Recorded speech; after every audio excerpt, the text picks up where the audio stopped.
Hello guys, so the program summary and evaluation. My name is Ana Rodriguez, and the course that I was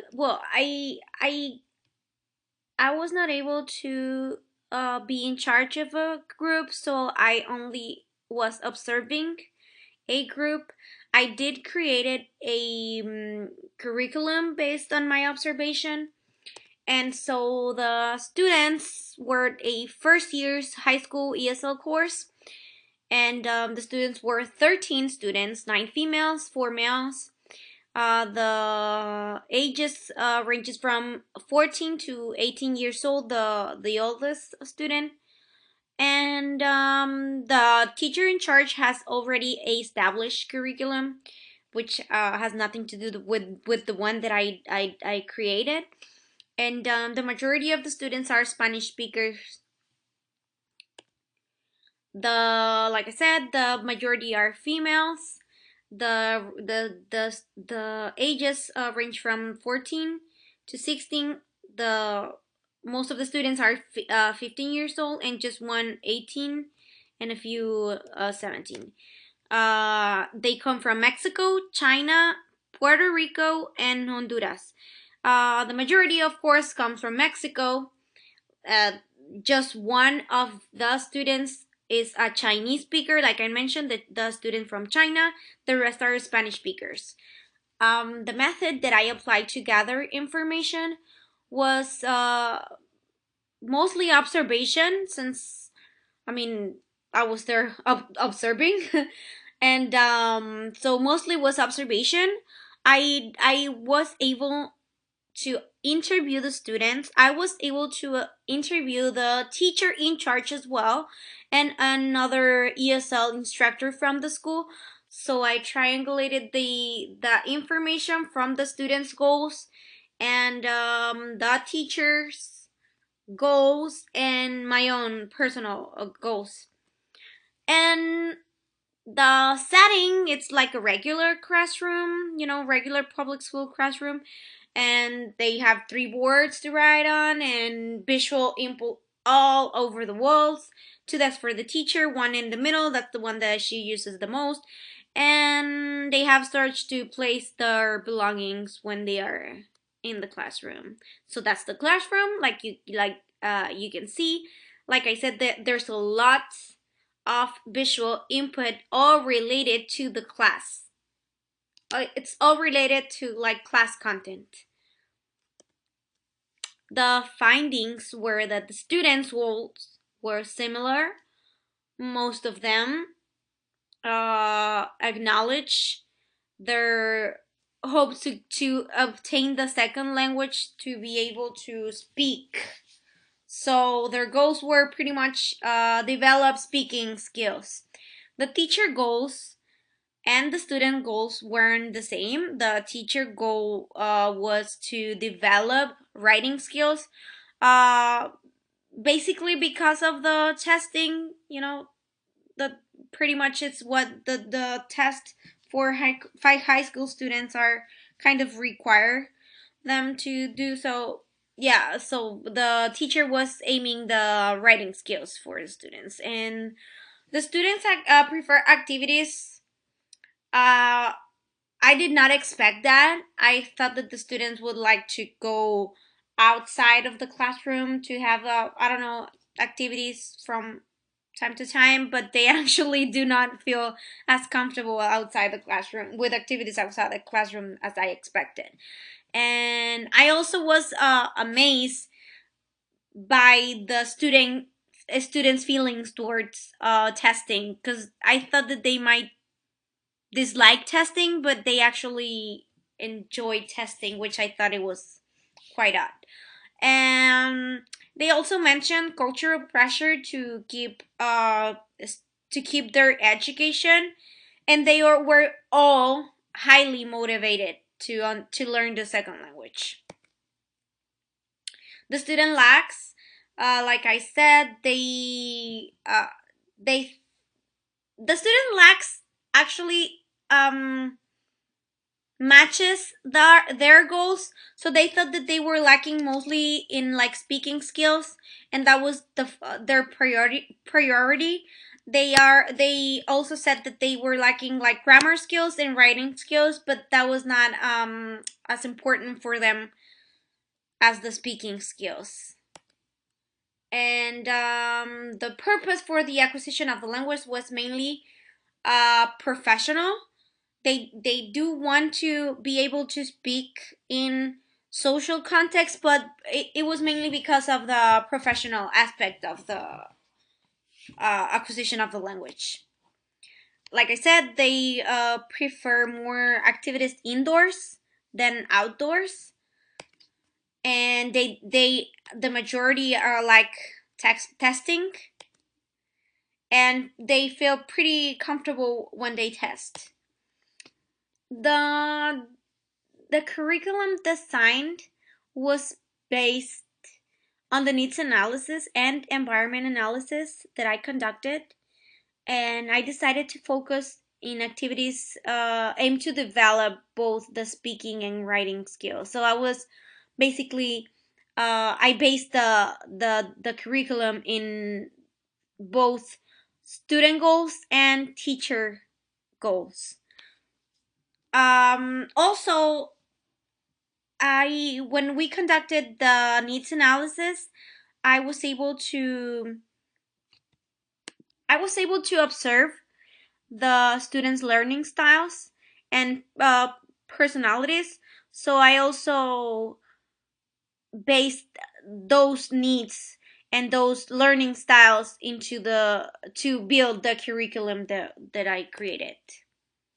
So the goals were to help the students gain or acquire, in some cases, the second language, and to become proficient enough to communicate effectively in the new environment. Also, to improve the learner's ability to speak English, helping them to perform better in their curricula, and to be able to continue their education here in the US. The learners acknowledged that they have a hard time understanding and performing successfully for the regular courses that they have due to the lack of knowledge of the second language. They said that they have a hard time understanding their professors or their teachers, and they have a hard time understanding the topics because they don't understand the language as much as they would like to. So that was the main goal for them, to develop the listening and speaking skills. So according to the needs analysis, the most important skills to develop were speaking and listening skills for the students, and according to the teachers, the most important skills to develop were writing and reading comprehension. So based on that, the curriculum was aiming grammar skills and vocabulary, because if the students' goals were to speak effectively, I thought that it was important for them to know the rules about the language and to have enough vocabulary to pull when they are trying to produce the language. And the reading was also important, because that kind of it comes hand to hand to the writing part. So those were the main the most important skills to develop and to work on. So the curriculum was based on that. And reflecting on the process of creating this curriculum, like starting from the needs analysis and environment analysis, I really enjoyed taking the time to uh, get to know my student needs and their, well, not my students, but the students' needs and their learning styles. Because based on their learning styles, it was more, it was easier for me to create a curriculum that might help them in the most appropriate way, and also to find their their learning styles, to be able to keep the students interesting in the course with like activities that they enjoy and they like. And I would have liked a lot to be able to be in front of the group. It would have been way better if I was able to actually put my curriculum in put my curriculum to work instead of just observing someone else doing their thing. But so yeah, I would have changed that. And I also realized that as a curriculum designer, we never stopped learning and improving since I was able to teach one class during this course. And after my class, I realized that although I did gather enough information to create that lesson, and I based the lesson in the students' needs and their learning styles, I honestly I I after the lesson, I realized that I could have changed some things to be a more effective lesson. So I think that we never stop learning and we never stop improving. So after that, I learned a lot. Okay, the amount and quality of learning, to measure the quality and amount of learning, I chose three different methods, which was a monthly achievement test instead of doing just one big test at the end of the course. I think that would that that adds a lot of pressure for the students to think that they are going to have this big test at the end of the semester. So having, instead of that, a monthly achievement test, I think it's easier for them to to and it's I think they are able to relax instead of stressing out about testing. So I would rather go that way. And I think observation is key to assess our students. I think it's important to also acknowledge that tests are not the only answer, and that sometimes our students are not able to perform as good when they are testing because of the pressure.